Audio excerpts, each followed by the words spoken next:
Bien, le but de Socrate n'était donc pas d'enseigner une vérité, mais de réveiller l'intelligence pour lui donner le goût, la volonté de rechercher la vérité.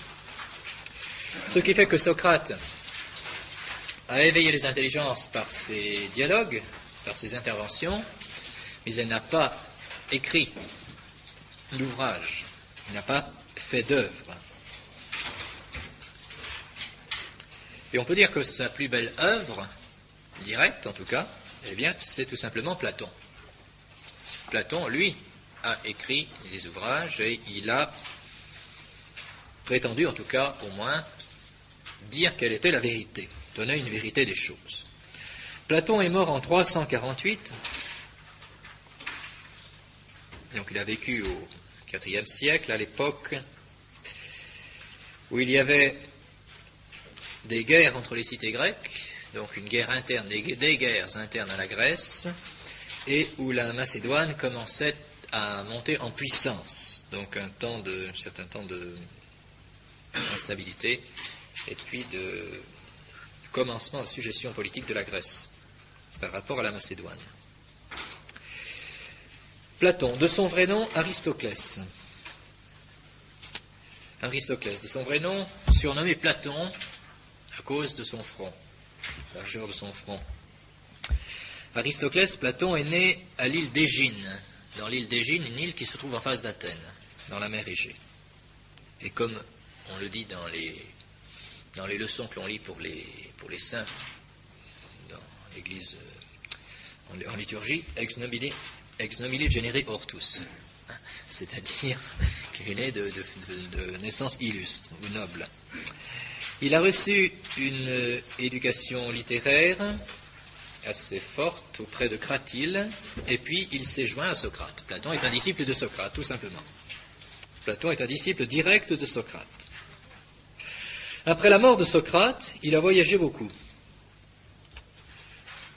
Il a voyagé, et puis après il est revenu à Athènes, et il a fondé une école de philosophie, dans la maison d'un de ses amis, à Athènes. Et cet ami de Platon s'appelait Académos en latin, Académos en grec, d'où le nom de l'école, l'Académie. Voilà. Donc le mot académie vient de là, tout simplement. L'Académie, c'était le nom de l'école de Platon, et cette école de Platon s'appelait Académie parce que la maison appartenait à un certain monsieur Académos. Voilà. Donc le nom est passé aujourd'hui à la postérité. Bon. Alors on distingue dans les œuvres de Platon 3 phases. On parle des œuvres de jeunesse, des œuvres de la maturité et des œuvres de la vieillesse. Bon, les œuvres de jeunesse, donc les premières recherches, vous comprenez, les œuvres de maturité où il donne sa doctrine, et puis les œuvres de vieillesse où il perfectionne cette doctrine. Alors je cite on ne va pas dicter en détail toutes les œuvres, mais essayons de retenir les principales. Les œuvres de jeunesse. Alors qu'est-ce que c'est que les œuvres de jeunesse? En fait, ce sont des petits dialogues, ce qu'on peut appeler des petits dialogues aporétiques, c'est-à-dire des petits dialogues qui ont pour but simplement de poser les questions. Le but de ces petits dialogues, c'est simplement de poser les questions et de montrer des exemples de recherche des essences contre les sophistes, puisque Platon est un élève de Socrate, dont il entend combattre les sophistes et montrer qu'on doit rechercher l'essence des choses. Et donc, les premières œuvres sont des petits dialogues. Alors, citons les plus importants. L'apologie de Socrate. L'apologie de Socrate. Donc, c'est une apologie de Socrate, une défense de Socrate. Parce que vous savez que, bon, je ne l'ai pas dit, parce qu'il y a un exposé qui sera fait, donc il n'est pas utile de donner un cours là-dessus, sur la vie de Socrate en détail. Vous savez que Socrate est mort, était condamné à mort, et donc il y a eu un procès. Et alors, ensuite de tous ces événements, Platon a écrit l'apologie de Socrate pour présenter la doctrine de Socrate.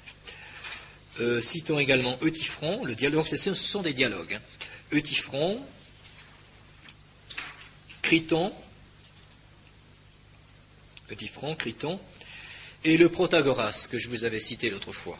Donc le plus important étant bien sûr le dialogue, l'apologie de Socrate et le Protagoras. l'apologie de Socrate et le Protagoras. C'est également de ce moment que date le premier livre de la République. Bon. Alors toutes ces œuvres ne donnent pas véritablement une doctrine ou quelque chose. Le système platonicien n'est pas du tout apparent dans ces œuvres, il s'agit simplement d'une introduction, un commencement de recherche, voilà, qui présente un petit peu plus tôt, disons, le socratisme que le platonisme. Puis viennent après les œuvres de la maturité. Alors les grands dialogues. Tout est sous forme de dialogue chez Platon. J'expliquerai pourquoi. Les grands dialogues, les œuvres de maturité. Alors là, il y a un certain nombre d'œuvres à retenir et il est bon de savoir de quoi parlent ces œuvres. Au cas où vous auriez pour savoir lesquelles choisir si vous souhaitez les lire, que vous sachiez un petit peu de quoi, quels sont les sujets. Il y a le Gorgias, dont je vous ai donné quelques citations aussi. Le Gorgias traite essentiellement de la rhétorique, de la justice et de la béatitude. Bon, je m'excuse un peu de ces listes, mais elles sont nécessaires pour que vous ayez un répertoire un peu précis. Bon, le Gorgias traite de la rhétorique, de la justice et de la béatitude. Le Ménon, le dialogue intitulé Ménon, traite de la réminiscence. Bon, je vous expliquerai ce que c'est. La réminiscence, c'est cette doctrine comme quoi, en fait, lorsque nous apprenons quelque chose, c'est que nous nous ressouvenons de ce que nous savions autrefois. C'est la doctrine de la réminiscence. Bon, elle est exprimée dans le Ménon. Le Phédon, qui parle du devenir et de la mort. Le Phédon, qui parle du devenir et de la mort. Le Banquet, qui traite de l'amour et du beau. Le Banquet, qui traite de l'amour et du beau. Le deuxième livre de la République, qui parle de la justice civile. La justice civile, donc, qui évidemment est un traité de politique, comme vous vous en doutez. C'est assez curieux, vous comprenez pourquoi, que ces dialogues traitent souvent de plusieurs choses à la fois, parce que ce sont des dialogues, ce ne sont pas des traités systématiques. Donc le deuxième livre de la République qui traite de la justice civile, donc de la politique, et du fameux mythe de la caverne, bon, dont on parlera au cours d'un exposé, je crois que l'un d'entre vous doit faire un exposé là-dessus. Donc le mythe de la caverne se trouve dans le livre de la République. Ensuite, le Phèdre qui parle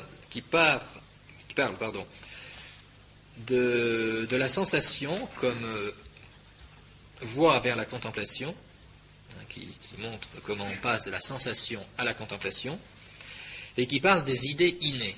Bon, pour Platon, nous avons des idées qui sont innées dans notre intelligence.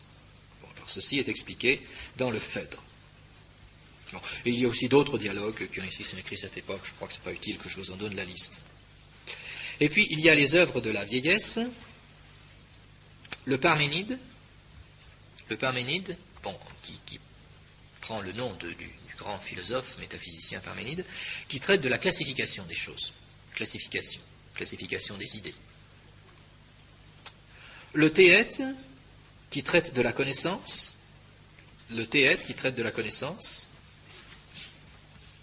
et le Sophiste, qui traite des idées.